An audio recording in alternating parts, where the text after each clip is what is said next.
Selamat petang, salam sejahtera. Isu hangat petang ini, Rafizi dedah 54.000 pemilih PKR meragukan berita sepenuhnya.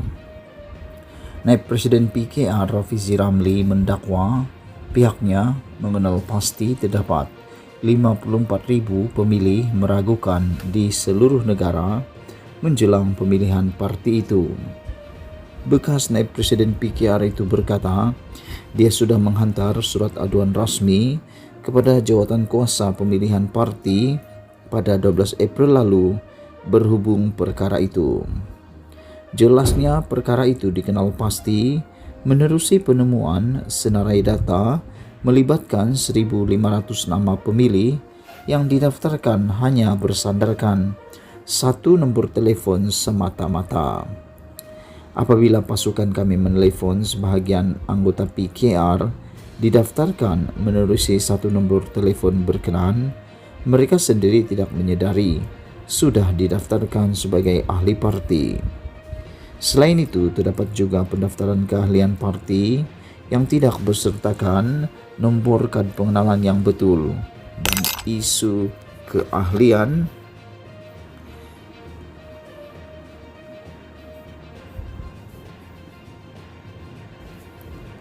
dan isu keahlian keraguan ragu disebabkan anggota parti lain yang dibawa masuk menjadi ahli PKR.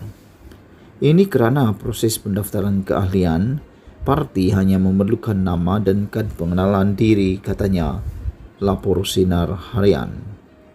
Bagaimanapun, Rafizi berkata pihaknya berpuas hati dengan kesungguhan JPP PKR diketuai pengerusinya Dr. Zaliha Mustafa untuk menangani isu-isu yang dibangkitkan.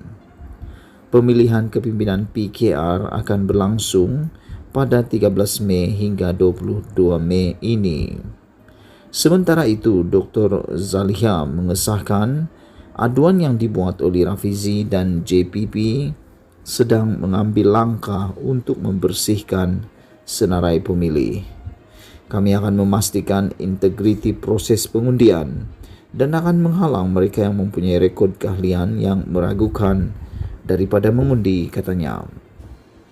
Semasa pemilihan PKR pada tahun 2018, aduan serupa mengenai rekod keahlian yang meragukan juga ditimbulkan khususnya di Sarawak.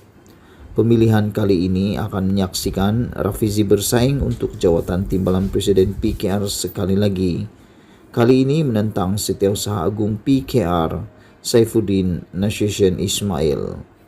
Sekian isu hangat malam ini. Jangan lupa tinggalkan komen Anda. Sila tekan butang subscribe untuk mendapatkan ulasan dan berita-berita terkini hangat daripada channel yang luar biasa ini. Sehingga kita dapat berjumpa lagi. Malaysia kita punya, kita jaga sama-sama. Cintai Malaysiaku. Kita jumpa lagi. Bye-bye.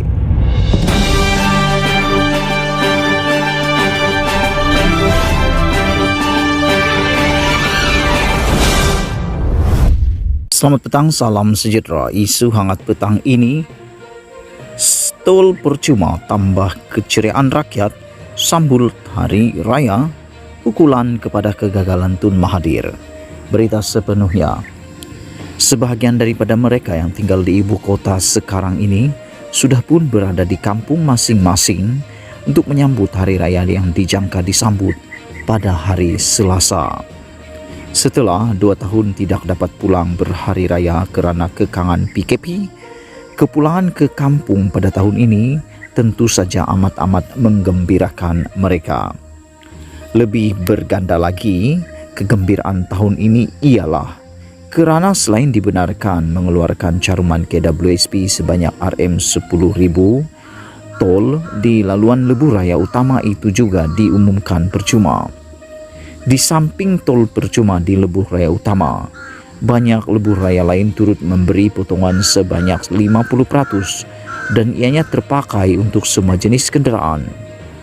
Tol percuma dan diskaun itu berkuat kuasa selama 3 hari sebelum ketibaan Hari Raya dan 2 hari lagi pada hujung minggu depan ketika mereka mahu kembali ke ibu kota semula.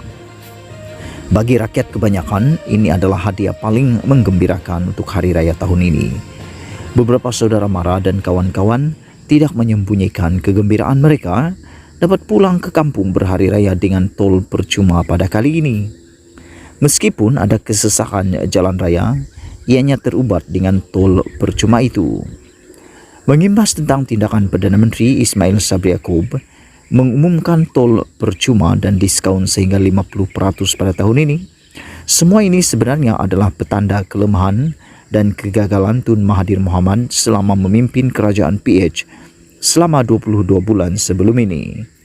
Kalaulah janji menghapuskan tol benar-benar ditunaikan setelah PH berjaya menjadi kerajaan sebagaimana ianya telah dimanifestokan dalam PRU 14 lalu, Ismail Sabri mungkin tiada peluang langsung mengumumkan tol percuma dan diskaun 50% untuk hari raya tahun ini.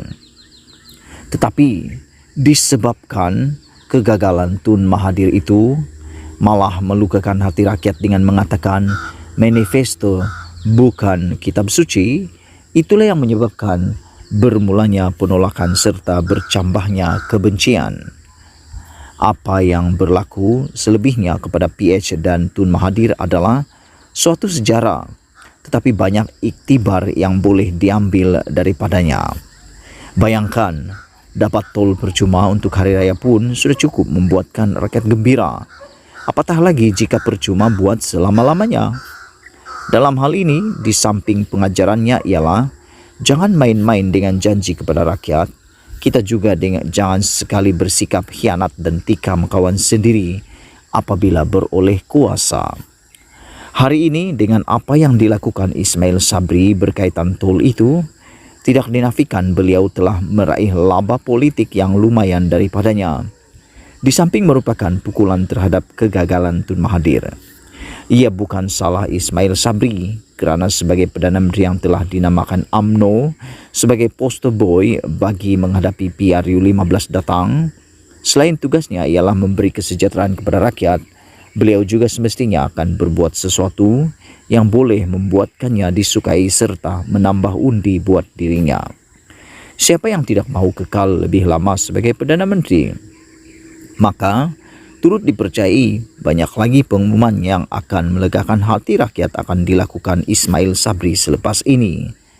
Semua orang yang jadi Perdana Menteri pasti akan berbuat hal yang sama, kecuali Tun Mahathir dan menteri-menteri kabinet dalam kerajaan PH yang tidak berani berbuat sesuatu untuk memperingatkan Perdana Menteri tentang janji manifesto ketika itu. Ada kawan dalam UMNO berkata, kalau PRU 14 dulu antara sebab yang memenangkan PH ialah janji tol percuma beserta mungkin beberapa sebab yang lain, tol percuma di hari raya yang diumumkan Ismail Sabri tahun ini tidak mustahil menjadikannya mampu kekal lagi sebagai Perdana Menteri. Ditulis oleh Sahbudin Husin. Sekian isu hangat petang ini. Jangan lupa tinggalkan komen anda. Sila tekan butang subscribe dan kita jumpa lagi. Bye-bye.